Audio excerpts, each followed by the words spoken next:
Hi friends, welcome to my channel. ఇప్పుడు నేను చదివి వినిపించబోయే చందమామ కథ పేరు జలదానం. వింధ్యా ప్రాంతాల్లో ఒక కాపు ఉండేవాడు. అతడికి గంగా అని ఒక కూతురు ఉండేది.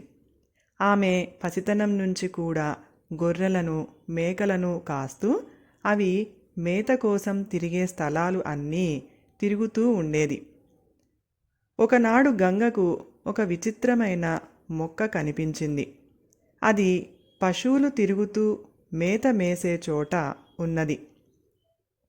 అక్కడ ఉంటే దానికి క్షేమం లేదని గంగ దాన్ని అక్కడి నుంచి తీసి కొంచెం ఎత్తుగా రాళ్లమయంగా ఉండే చోట నాటింది. ఆమె దానికి ప్రతిరోజు కొద్ది దూరాన ఉన్న చెరువు నుంచి నీరు తెచ్చి పోస్తూ వచ్చింది. గంగ పోషణలో ఆ మొక్క ఏపుగా ఎదిగి వచ్చి కొద్ది కాలంలోనే మహావృక్షం అయ్యింది. దాని కింద నీడ చల్లగా ఉండేది. దాని కొమ్మల్లో ఎన్నో పక్షులు నివాసాలు ఏర్పరచుకున్నాయి. గంగ తన గొర్రెలను మేకలను ఆ ప్రాంతానికే తోలుకొని వచ్చి ఎండవేళ ఆ చెట్టు కిందనే విశ్రాంతి తీసుకునేది.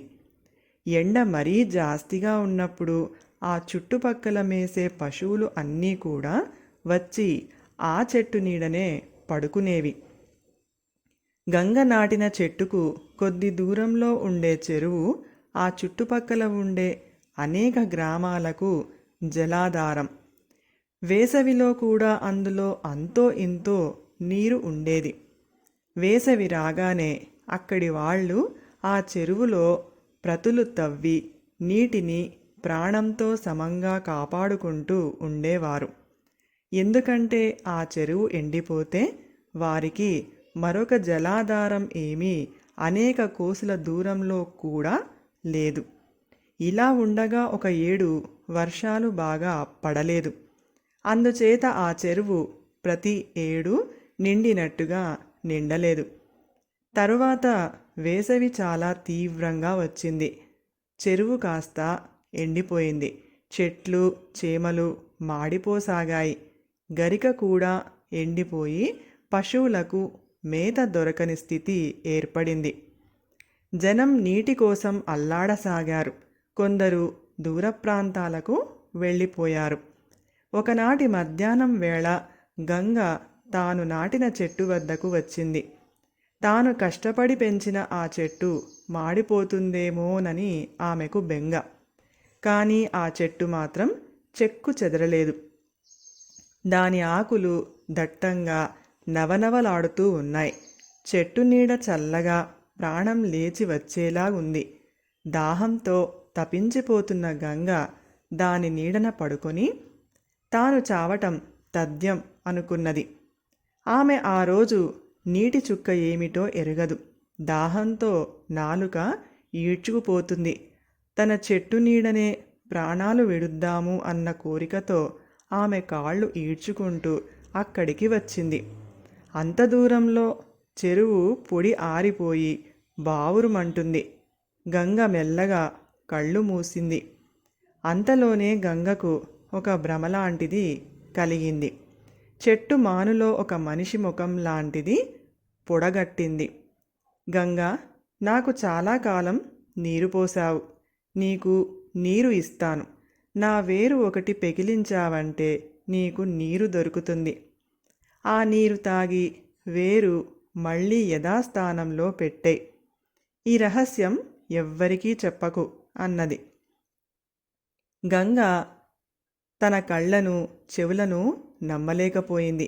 ఆమె లేచి అటూ ఇటూ చూసేసరికి ఒక రాతి మీదుగా భూమిలోకి దిగబడిన వేరు ఒకటి కనిపించింది. ఆమె తన శక్తిని అంతా వినియోగించి దానిని పైకి లాగింది. వెంటనే వేరు దిగబడిన రంధ్రం నుంచి నీటి ధార పైకి చిమ్మింది. గంగ దాన్ని కడుపారా తాగి వేరు మళ్ళీ యథాస్థానంలో పెట్టేసింది. అంతలోనే అక్కడికి ఒక ముసలివాడు వచ్చి దాహమంటూ శోషతో పడిపోయాడు. వాడికి నీరు ఇవ్వటానికని గంగ వేరును మళ్ళీ పైకి లాగింది. ఆ సమయంలో గంగ వేరు తీస్తే నీ ప్రాణాలు పోతాయి అని వెనుకటి కంఠమే బెదిరించింది. ఈ బెదిరింపుకు భయపడక గంగ వేరు పైకి లాగి పైకి చిమ్మిన నీటిధార వద్దకు వృద్ధుణ్ణి చేర్చింది. ముసలివాడు ఆ నీరు చూసి పరమానందం చెందాడు. ఆ నీరు తాగగానే అతనికి ప్రాణం లేచి వచ్చింది. గంగ ఆ వేరును తిరిగి యథాస్థానంలో పెట్టకుండా ముసలివాడితో, తాత, ఇక్కడ నీరు ఉన్నదని చుట్టుపక్కల అందరికీ తెలియజేయి, నేను వెళ్ళటానికి వీలు లేదు అన్నది. ముసలివాడు బయలుదేరి వెళ్ళిపోయాడు. గంగ ఆ నీటి దారకేసి చూస్తూ నిలబడిపోయింది. ఆ నీరు ఆగకుండా అలాగే పైకి వచ్చి తిరిగి కింద పడి చెరువుకేసి పోసాగింది. ఆమె చెట్టుకేసి తిరిగి, నీ మాట వినకుండా ప్రజల ప్రాణాలు కాపాడటానికి ఈ పని చేశాను. అందరూ బ్రతికే పక్షంలో నేను ఒక్కదాన్నే పోయినా పర్వాలేదు, నా ప్రాణం బలి తీసుకో అన్నది. చెట్టు మానులో వెనుకటి ముఖమే ప్రత్యక్షమైంది. నిన్ను పరీక్ష చెయ్యటానికి అలా అన్నాను కానీ నీ ప్రాణం ఎందుకు తీస్తాను గంగా? నీవు నాకు ఒకప్పుడు జలదానం చేశావు కనుక అందుకు ప్రతిఫలంగా ఈ చెరువును నింపుతాను. ఇక ఎన్నడూ ఈ ప్రాంతాన నీటి ఎద్దడి లేకుండా చేస్తాను అని చెప్పి ఆ ముఖం కాస్త మాయమైపోయింది. ఆ ప్రకారమే చెట్టు కింద జలతో చెరువు చాలా వరకు నిండింది. దానితో ఆ ప్రాంతాల ఉండే మనుషుల ప్రాణాలు దక్కాయి. కథ సమాప్తం. ఈ కథ కనుక మీకు నచ్చినట్లయితే ప్లీజ్ లైక్ చేయండి, షేర్ చేయండి. మరిన్ని మంచి మంచి కథల కోసం మా ఛానల్ని సబ్స్క్రైబ్ చేసుకోండి. Thank you.